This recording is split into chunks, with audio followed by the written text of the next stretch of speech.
Welcome into our overtime segment here at SportsSource.tv. I'm John Pennington, joined by Ryan Callahan from GoVols247.com, Jimmy Himes and Josh Ward, both from WNML AM and FM. That's 990 and 99.1. And what is your website? SportsRadio.WNML.com and the WNML app. You got to get the app in there. What's your app? We don't have an app right now. That's okay. GoVols247.com. Good enough. All right. And Blue Smoke Cigars, you see it right there on my desk. They're the ones who bring you our overtime segment this week. Sign up right now for a 2018 year-long membership.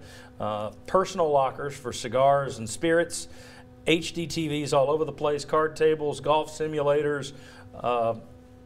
Best cigars money can buy at prices that don't take all your money.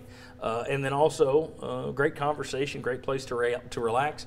If you want to converse with buddies, that's the place to go. If you want to hold a little meeting, that's the place to go. If you just want to get away and not talk to people, there's always an HD TV in the corner where you can get away and just enjoy your cigar. Blue Smoke Cigar, it's a tremendous cigar lounge out in West Knoxville. Check it out. You see the website right there, bluesmoke-cigar.com. Okay. A new coach gets hired. People see the positives. The honeymoon goes into full swing. We've seen this. We've done this. We all are familiar with when Lane Kiffin came in. Oh, it's a new day, and he was going out, and lots of guys were getting their heads turned in terms of recruiting. Just like with Jeromy Pruitt, there were people that Bryce Brown wasn't even considering Tennessee. David Oku. Oh, David Oku. He just fell like manna from heaven. New Keith Richardson. New Keith Richardson. Yeah. Derek Dooley came in, and people were positive. People were positive when Butch Jones came in, and it was a bad situation that he inherited, and yet he had a pretty good first class. Winds up getting top 15, turns Josh Dobbs at the last minute. So we've seen this. That said, everybody's positive again right now about Jeromy Pruitt. Put together a staff that we've all, on paper, a lot of SEC, a lot of big-time programs, a lot of guys he's worked with. Looks good. You're getting the recruits that you weren't in on. Now they're interested. Is it as good as we think? Or are there, if you get down, if you peel back that honeymoon layer, it's like, okay, now we're in reality. Is the reality as good as it seems? Or is this just that usual glow in the early start to a coaching staff? John, I think it's really good, but I think the danger would be to translate that into immediate expectations for this upcoming season. Look, he's not inheriting a situation like Kirby Smart where Georgia was coming off 10 wins, where Georgia had a ton of defensive talent, where they had two great running backs. Now, I like the staff he's put together. I think the fact that in recruiting they signed 14, half of them were guys that basically Pruitt got. And then you add another guy, a linebacker, that's a really highly rated 4-star linebacker that Pruitt got. I think all those are very positive. But I just don't think that it'll translate that quickly this fall. And I think that's where the fans need to put on the brakes a little bit about thinking this team can win 7, 8, or 9 ball games. Okay. Thoughts, Josh? Yeah, I think it's real in terms of if it's creating optimism for what the future could be for Tennessee, and that's, to me, the future beyond 2018. Maybe you can still win in 2018, but really it's long-term. You have to pay attention at the same time to Georgia's playing for a national championship this week with year 2 coach Kirby Smart. Florida just went out and got Emory Jones, a big-time quarterback. So to me, it makes it more interesting, the race to catch Georgia in the East. So the coaches that have come in that are doing a good job in recruiting, the recruits that are coming on board already, those are all positive signs, but there is still a long road to travel, I think, for Jeromy Pruitt. Ryan Callahan, is it as good as it's perceived to be? Yeah, as Jimmy said, it's very good. It is natural, I think, to get caught up in the excitement of what happens early on, because as we've seen before, and as you point out, other coaches, when you come into a program like Tennessee, excitement builds and you have a chance to start off well in recruiting for even the first year and a half, and I think that's kind of what's happening here. And as you said, the SEC staff, I think that's the strength of that staff, looks good on paper. There are still questions, though, and this is not a perfect staff by any means, but it's a very good one, and that's the reason to be excited, again, as Josh said, beyond 2018, but still some questions on offense, I think, for one. Tyson Helton's a bit of a question mark as an offensive coordinator. You haven't seen a big track record there. Brian Niedermeyer looks like he's going to be the tight ends coach. He's never been in that position before at this level. So there's some things that you can still question about where they are right now. It's still very good, though, and they're off to a good start in recruiting, but we'll see how long it goes. If Kevin Shure is your defensive coordinator, as everyone expects, and he's the one calling plays on defense, it will be his first time doing so. Yep. I've pointed this out to me, that's the big question mark. Next year, you have a first-time head coach with a first-time play caller on offense and a first-time play caller on defense. You better have your expectations low because there's a lot of room for growth, and you learn by failing in this world. I think there could be some real growth next year because you're going to have guys that are going through for the first time. I don't expect that to go smoothly with so many people in brand new positions. I think Shear actually has called defense before. I think at South Alabama in 2013. Okay, didn't realize that. But that's a long way, and that's not the SEC. Yeah, that's exactly right. There's a huge difference in that. So did he learn some things from that might help him here? I don't know. But I think the point is a really good one. I expect some first-year mistakes to be made by Pruitt and by his coordinators. I think we saw that with Butch Jones. We've seen it with a lot of coaches. Kirby Smart made some. Yeah. Mark Richt made some when he took over at Georgia. So I would expect to see some of that occur this first year with Tennessee. Well, I think, just down to clock management things. Right. If you've never been in that position, you're probably not used to thinking 3 steps down the road. It's like, okay, I'm not only thinking about we're going to take a timeout now. What are we going to do 3 plays from now, and how does that impact what I'm doing with the timeouts? So I don't know that you're going to be smooth first step out. I also, I don't want to be Mr. Negative here. I asked this question expecting the answer to be, yeah, it really is as positive as it seems. I think it is. I mean, if you wanted me to grade the staff, I like the staff. Recruiting, I like what they've done in recruiting. In terms of getting buy-in from the fans, they've got it. I think that one thing that's been interesting is Pruitt hasn't been here. So you had the one press conference. A couple of times he's talked to Thompson Bowling Arena, just quickie little one-liners to the crowd.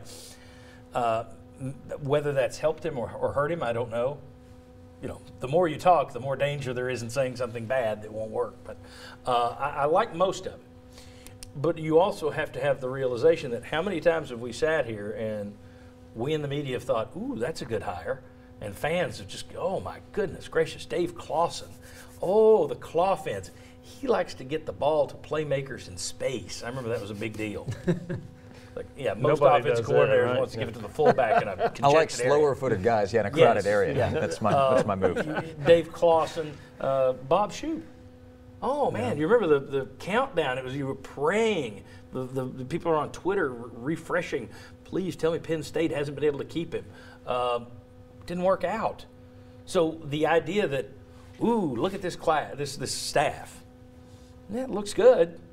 We have no clue who's going to be good and who's not going to be good in terms of being an actual coach, who's going to be the best recruiter on the staff, who won't be, and there will be some misses on that staff. And I agree with that. And that's, to me, if you're looking as a fan, if you're looking at, do I think Jeromy Pruitt will win big? We don't know enough yet to really say for sure, obviously. We haven't seen him coach a game, but what I think if you're a Tennessee fan, you should like is he knows what he needs to win at a place like Tennessee. He seems to be willing to make the moves he needs to make.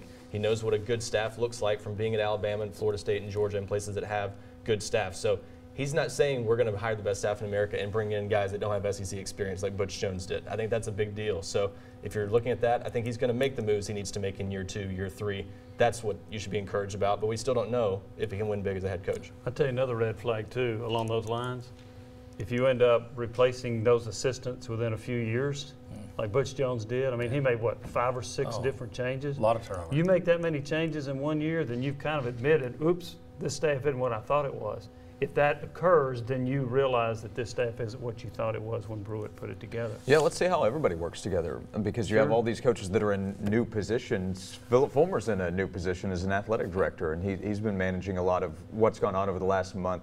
So I would still come back to the question and answer, yeah, over the last month, I think there are a ton of positives. I think Jeromy Pruitt and his staff have made a bigger impact on the recruiting trail than I probably thought they would to this point. Like Dominic Wood-Anderson, for example, I thought that he would sign with Alabama. So the fact that he signed with Tennessee, that's a win that I didn't think they would get initially. J.J. Peterson, the position they're in with Elijah Griffin, where the Vols are leading right now. So to this point, the results, I think, are very positive. Now let's see what transpires from that. Well, and again, out of those guys, there's going to be a David Oku.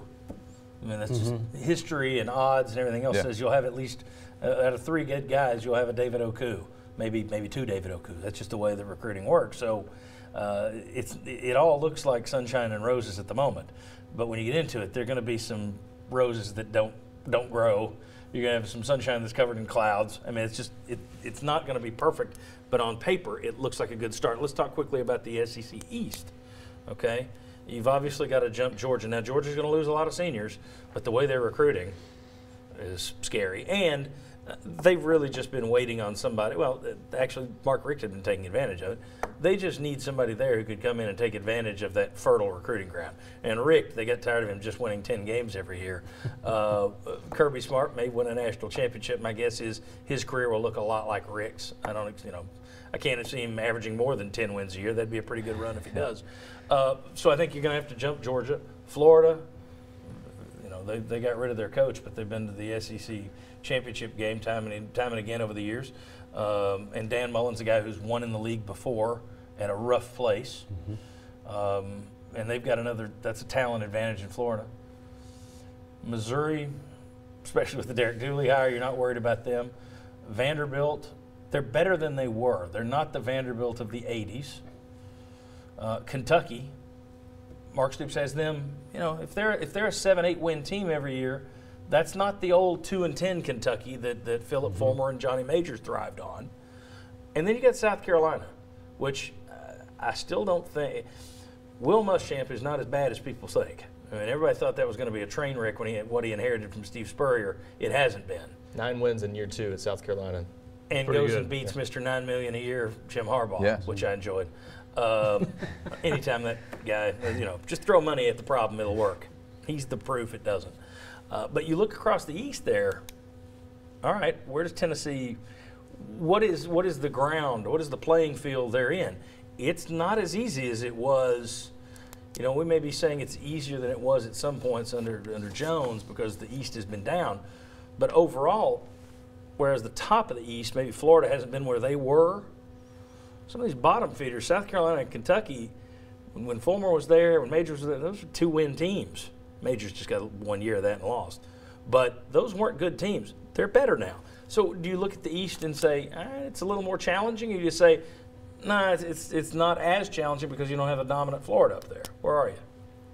I think it's tough for top to bottom, and given where Tennessee is right now, the fact that you're coming off an 0-8 season in SEC play, you now have to jump more teams because you're coming from the bottom. Everybody. The Missouri game is a tougher one than it used to be. As you said, Kentucky's a thorn in the side now because they're a 7-win kind of team. Vanderbilt is obviously capable of beating Tennessee. So there are more teams you have to worry about. You can't pencil in a win over a 2-10 team anymore, and that makes it tougher to build up and take that first step in the rebuilding process. So I think Tennessee's right in the middle of the pack with everybody else right now in the SEC East, and everybody's looking up at Georgia. So I think Florida's the big variable in that. Can Dan Mullen quickly get them back on their feet? Because that's the one that, as you said, if you have a Georgia and Florida at the top, that makes Tennessee's job a lot tougher. I agree with Ryan in that perspective, and then I think everybody in the East is capable of being bowl eligible when you start looking at Missouri and all those teams. So it's not like, okay, you only have to get up for Georgia and you only have to get up for Florida and you're going to beat the others. No, and when all 6 of your opponents are capable of going to a bowl game, then that lends itself to potentially losing more football games. So right now, to me, Tennessee's goal is to try to finish 3rd in the East. That's their goal right now. That's my opinion. Now, going down the road, obviously, that goal will change. But right now, based on what is inherited and where Tennessee's program is, I think they're shooting for 3rd. And John, I don't think they're guaranteed 3rd. I know there are people out there like, well, history says Georgia, Florida, Tennessee at the top. I don't think that's a guarantee anymore, especially with what South Carolina's doing, and if they can tap into that recruiting bed over there and start grabbing more guys, that taking guys away from Clemson, which is something that Steve Spurrier did to some degree. They're a challenger now. I don't think South Carolina is a big joke. Your thoughts on where Tennessee is in the East? Is it a tougher pull for Jeromy Pruitt now because everybody's kind of bunched up, or is it easier because you don't have the 1 or 2 dominant teams? Well, what do Tennessee fans want the Vols to get back to? They want to get back to where things were in the mid to late 90s, right? That's the goal, get back to winning championships. Well, South Carolina is a much tougher out than it was then, and some of those other schools, Kentucky and Vanderbilt and Missouri, depending on what's going on. First of all, you didn't even have Missouri. It just makes it a little bit more difficult. And if Georgia keeps doing what it's doing, it's in a better place than it was then. In Florida, I think you have to expect that Florida is going to be at least a really good program and a really tough out. So Tennessee can get there. It's more challenging now. I don't think the East is going to be the West in the SEC, but those teams that you used to talk about, that we used to talk about as just almost automatic wins, they aren't that. And talking about the immediate future, next year with the schedule Tennessee has, with Alabama and Auburn being your Western Division opponents, you go to South Carolina coming off a 9-win season after you've played Florida, Georgia, Alabama, Auburn. So for next year, you have West Virginia, neutral site to open up the season. That's not going to be easy either. And what people forget is even back in the days when those games were gimmies, Tennessee would get the win. Hey, they struggled. When Peyton Manning was here, they struggled with Vanderbilt every single year, basically. When there were times when Kentucky would fight you tooth and nail to the end, and you basically win because at the end of the year their roster was thinned out and they didn't have any depth, and you blow them out in the fourth quarter. That doesn't exist anymore. And even like I say, even then you had tough games. So now you get teams that are programs that are better than they were then. I think what Pruitt has done as a start looks good on paper. I don't think it could have gone much better on paper, to be honest. But I do think the reality is some of these things on paper are going to work out. The question is how many of them. And also I think the East is a little more difficult than I think many people out there believe. I think there's too much. Every year you continue to hear, we'll beat Vanderbilt. Well, really? not so much. We'll always beat Kentucky. Not so much. I just think it takes a while before people get it through their heads that this isn't an aberration. This is the new dynamic in the SEC East. You've been down for so long, it's not just a blip. You've got to fight your way back over all that. Do I think Pruitt's off to a good start to do that? Yes. Does that mean it's going to be easy in year one? I agree with you guys. I don't think the expectations down the road should be good. Expectations in year one, you want to be mindful of what the lay of the land is. Yeah. I think the East is going to be more interesting to follow moving forward as well. It really is. As Josh said, it's not the West, but the fact that the East does have that kind of depth now, that's why you look at it, and that's why to Butch Jones, 8-4 did feel like a big accomplishment in some ways, because it is that tough. There are more chances to slip up along the way, and that makes the rebuilding job harder. Felt that way for him anyway. Yeah. Fans didn't take it that way. We'll see. How many 9-4s would Jeromy Pruitt get before fans get antsy? Yeah. Or is he just going to? Or do they think he's just going to go straight to 12-0? Well, I think Jeromy Pruitt. And some of the media, I should say, too, not just fans. Yeah, I do think he inherits a different level of expectations than Butch Jones did, because year 2, Butch Jones went 6-6, then won the bowl game 7-6, and that was celebrated. I don't think after the 2019 season, Jeromy Pruitt's going to have a 7-6 season celebrated. And it is the SEC West, but someone pointed out to me the other day, I forget the number off the top of my head, I think Gus Malzahn is something like 33-20 the last 4 years. And Auburn's a pretty darn good program and has had some good teams the last few years. That shows you kind of how hard it can be to get past that 9 or 10 win mark in the modern SEC. This is a different conference than what it was in the late 90s when Tennessee was winning big. Yeah, Auburn's lost at least 4 games every season since that SEC title game. Now, one of those losses in an SEC championship game, one's in a Sugar Bowl, but still 4 losses or more each season since 2013. Yeah, no one will erase that loss when they're looking at Gus Malzahn and complaining next year when he has his first loss. Well, he's lost this many straight. Nobody's going to say, but that doesn't count. That was a championship game. That's still going to count. So, yeah, it's not as easy as people want to think. But they did lose to the national championship team this past year. That's right, UCF. That's right. Josh Ford, Jimmy Himes, Ryan Callahan. Thanks to all these guys. Thanks to you. Thanks to Blue Smoke Cigar. We'll see you next Sunday at 11 a.m. on WATE 6 for the Sports Source.